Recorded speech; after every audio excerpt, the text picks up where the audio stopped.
बच्चों, आज हम क्लास 9th का चैप्टर 4 पढ़ते हैं जिसका नाम है स्ट्रक्चर ऑफ द एटम यानी परमाणु की संरचना। जैसे कि आप लिथियम एटम का स्ट्रक्चर देख रहे हैं, इसमें दो कक्ष हैं। पहले कक्ष में 2 इलेक्ट्रॉन, दूसरे कक्ष में 1 इलेक्ट्रॉन घूम रहे हैं और इसके अंदर एक सेंट्रल पॉइंट है जिसको बोलते हैं केंद्र, परमाणु का केंद्र, जिसमें प्रोटॉन और न्यूट्रॉन रहते हैं और इलेक्ट्रॉन बाहर अपनी अपनी कक्षाओं में घूमते हैं। तो स्ट्रक्चर ऑफ एटम में हम अलग अलग बात करेंगे। पीछे हमने डाल्टन एटॉमिक थ्योरी पढ़ी, जिन्होंने कहा कि परमाणु वह छोटे से छोटा कण है जिसको हम विभाजित नहीं कर सकते। लेकिन अब हम आगे पढ़ेंगे कि परमाणु के अंदर भी कुछ आवेशित कण हैं जिनको अलग अलग साइंटिस्ट ने डिस्कवर किया और डाल्टन एटॉमिक थ्योरी को फेल किया। सबसे पहले जे थॉमसन ने इलेक्ट्रॉन को आइडेंटिफाई किया जिसका सिंबल है ई नेगेटिव। उसके बाद ई गोल्डस्टीन ने 1889 में न्यू रेडिएशंस की सहायता से एक गैस डिस्चार्ज में न्यू रेडिएशंस को डिस्कवर किया जिनको कैनाल रेज कहते हैं। और कैनाल रेज धनावेशित रेडिएशंस हैं, विकिरणें हैं, जो कि अल्टीमेटली उन विकिरणों के कारण एक नए आवेशित कण की खोज हुई। अवपरमाणु, सब एटॉमिक कहें हम इसको या अवपरमाणु कहें, उस परमाणु का नाम था प्रोटॉन जिसका सिंबल है P+, जो कि एक धनावेशित है। जो इलेक्ट्रॉन और प्रोटॉन दोनों के ऊपर चार्ज एक जैसा होता है लेकिन उनका साइन अपोजिट होता है। प्रोटॉन पॉजिटिव है, इलेक्ट्रॉन नेगेटिव है और प्रोटॉन का मास इलेक्ट्रॉन के मास से 2000 टाइम्स ज़्यादा होता है। तीसरा जो एटम सब एटॉमिक पार्टिकल है या अपरमाणु कण है वो है न्यूट्रॉन, जिसके ऊपर आवेश रहित है, ये कोई चार्ज नहीं होता और ये जे चैडविक ने डिस्कवर किया। इसका मतलब आपने देखा कि एटम के अंदर, एटम वही छोटा कण नहीं है जिसको हम विभाजित नहीं कर सकते। इसका मतलब एटम को विभाजित किया जा सकता है और उसके अंदर 3 अवपरमाणु कण हैं जिनकी खोज बाद में हुई और जिनका नाम है प्रोटॉन, इलेक्ट्रॉन और न्यूट्रॉन, जिन्होंने डाल्टन थ्योरी की फेल किया उसको कि ऐसा परमाणु है वो सबसे छोटा कण नहीं है, उससे भी छोटे कण हैं जिनको अपरमाणु के कहते हैं। इसी के आधार पर इन परमाणुओं को स्टडी करने के लिए, अपरमाणुओं को स्टडी करने के लिए अलग अलग तरह के मॉडल आए।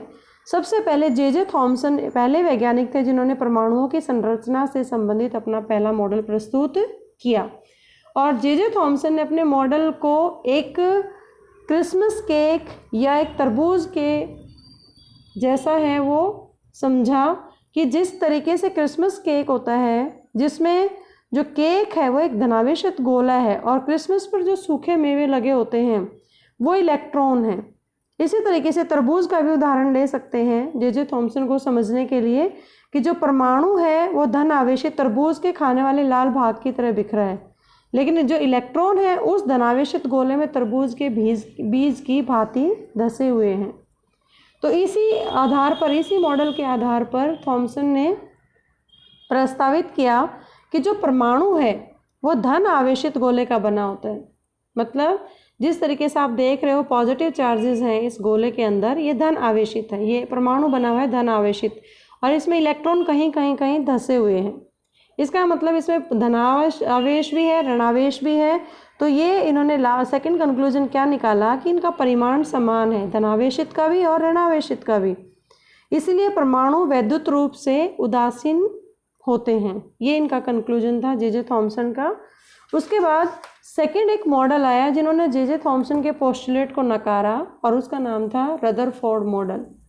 परमाणु मॉडल है रदरफोर्ड का, जिन्होंने सोने की पत्ती ली अपने परमाणु को सिद्ध करने के लिए या एक्सपेरिमेंट करने के लिए। उनका एक्सपेरिमेंट क्या था, उन्होंने सोने की पन्नी जो होती है, गोल्ड की जो फॉयल है वो चुनी क्योंकि वो बहुत पतली परत चाहते थे और साथ में सोने की जो पन्नी है वो बेशक पतली है लेकिन उसमें 1000 एटमों के बराबर मोटी है, वो है एटम्स के बराबर, परमाणुओं के बराबर मोटी है।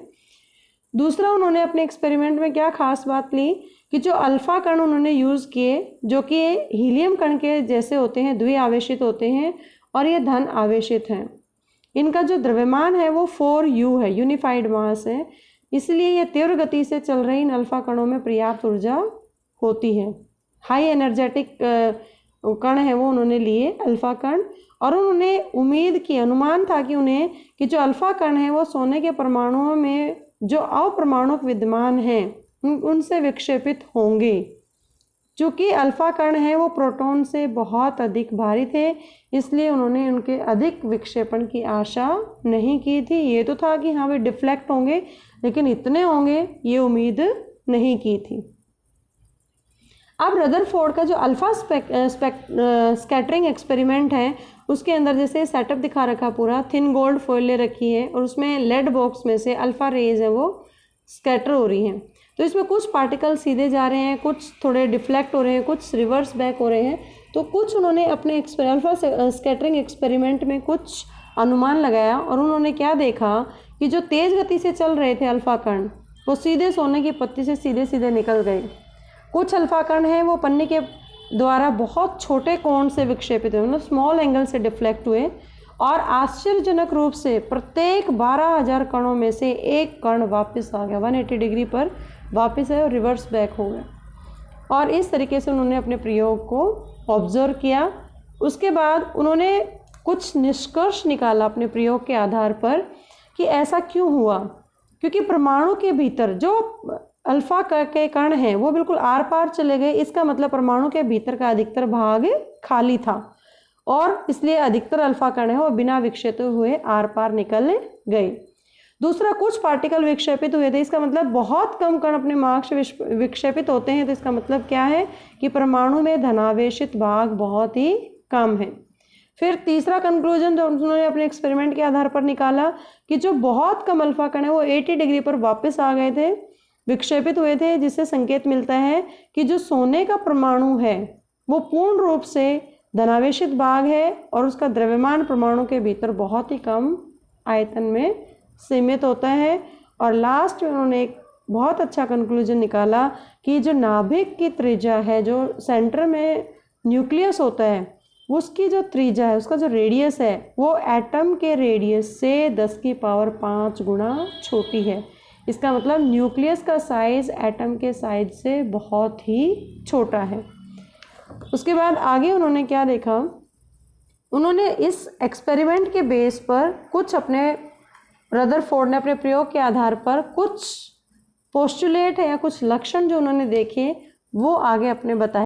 पहला, जो लास्ट में जो पोस्टुलेट उन्होंने कंक्लूजन निकाला ओवरऑल पूरे एक्सपेरिमेंट का, तो पहला क्या देखा उन्होंने कि जो परमाणु का केंद्र है, मतलब जो नाभिक है, वो धनावेशित होता है जिसे नाभिक कहते हैं, और एक परमाणु का पूरा द्रव्यमान नाभिक के अंदर ही स्थित होता है। दूसरा, इलेक्ट्रॉन नाभिक के चारों ओर निश्चित कक्षाओं में चक्कर लगाते हैं। तीसरा, उन्होंने देखा कि जो नाभिक का आकार है वो परमाणु के आकार की तुलना में काफ़ी छोटा है। तो इस तरीके से रदरफोर्ड के ये पॉजिटिव पोस्टुलेट्स हैं जो उन्होंने अपने प्रयोगों के आधार पर दिए। अब रदरफोर्ड की मॉडल की कुछ कमियां भी थी, और उन कमियों में उन्होंने क्या देखा कि जो गोलाकार कक्ष में जब इलेक्ट्रॉन चक्कर लगाते हैं उनका स्थायी होना बहुत ही मुश्किल है, वो स्टेबल नहीं हो पाते।